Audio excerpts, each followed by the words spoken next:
अनुग्रहित सुंदर सुबह में मेरे सभी प्रिय श्रोताओं को यीशु मसीह के अतुल्य नाम से मेरा स्नेह वंदन अर्पित करते हुए उत्पत्ति की पुस्तक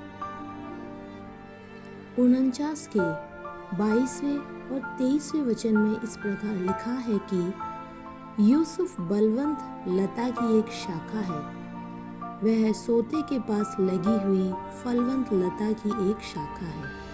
उसकी डालियां भीत पर से चढ़कर फैल जाती हैं। धनुर्धारियों ने उसको खेदित किया और उस पर तीर मारे और उसके पीछे पड़े हैं। पढ़े हुए अनुग्रहित वचन के आधार पर फलवंत लता विषय पर मनन करने के लिए आओ हम सब परमेश्वर में समर्पित हो जाएं। परमेश्वर ने प्रत्येक मनुष्य को अपने वाटिका में फल प्रदान करने वाली लता के रूप में उगाया है।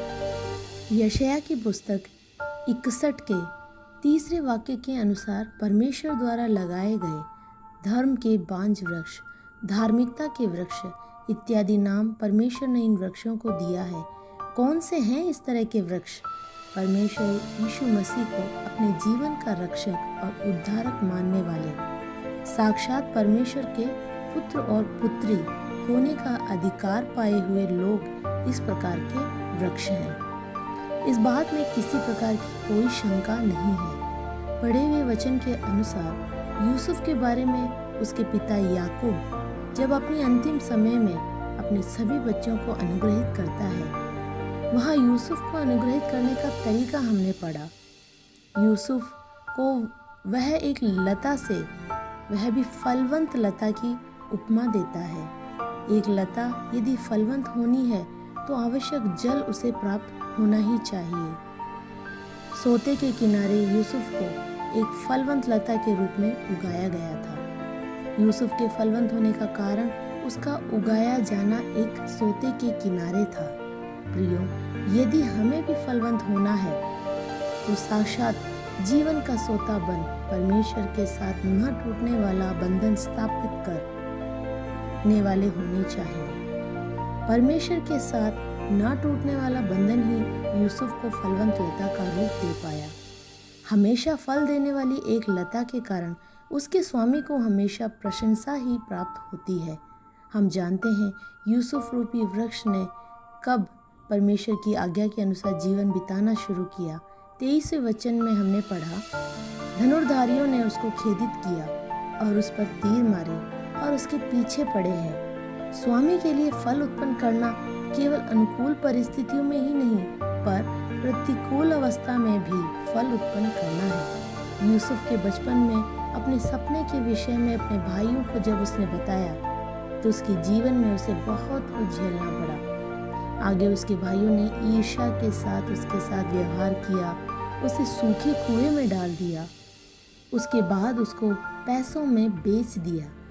यही नहीं, जब उसकी निंदा की गई, उसे मारा गया और जब वह दास बनकर जीवन व्यतीत कर रहा था, इन सब बातों में प्रभु यहोवा उसके साथ रहा। ऐसा हम वचन में पढ़ सकते हैं। इसी बात को हम बार बार दोहराते हुए बाइबल में देख भी सकते हैं। प्रियो, धनुर्धारियों ने हमें कितना ही ठेस पहुंचाए, हमसे झगड़ाए, लेकिन इन सब के मध्य परमेश्वर से जो हमारा अटूट संबंध है वह टूटने ना पाए। यूसुफ के प्रतिकूल अवस्था में ही नहीं पर जब वह सब कुछ उसके अनुकूल हो गया था और बहुत ही धन के साथ महलों में रहने लगा था, तब भी वह उस यहोवा रूपी नदी के साथ अटूट बंधन को लेकर चलता रहा। इसी कारण वह एक फलवंत लता के रूप में फल उगाता रहा। अन्य जातियों ने भी उसके कार्यों के फलों को अनुभव किया। कितना ही धन्य जीवन था यूसुफ का। मुझे सुनने वाले प्रिय श्रोताओं, हमारे जीवन से इस तरह के फल उगाने के लिए जो यहोवा रूपी नदी है, उसके साथ हम निरंतर अपने बंधन को स्थापित करते रहें।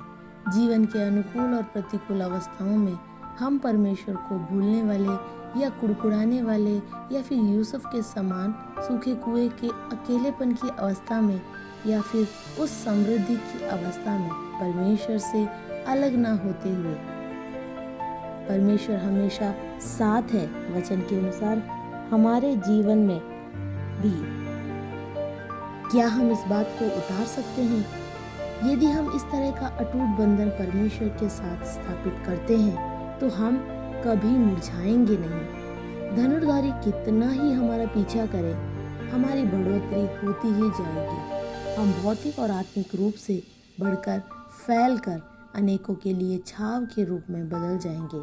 पवित्र पिता, इस सुंदर सुबह में धनुर्धारियों के विरोध पर जीत हासिल कर जीवन व्यतीत करते हुए हमारा स्वामी जिस तरह का फल हमसे चाहता है वह उत्पन्न करते हुए हमें वह फलवंत लता आप बना दें। आपके धर्म के बांझ वृक्ष हमें बना दे। आप जैसा हमारे जीवन से चाहते हैं उसी रीति से चलने के लिए, आपके साथ अटूट बंधन स्थापित करने के लिए एक वृक्ष नदी के किनारे रहकर जिस तरह फल उत्पन्न करता है उसी प्रकार हमें भी आपके साथ बंधन स्थापित करने के लिए आप हमारी सहायता करें। यीशु मसीह के नाम में आमीन। Have a blessed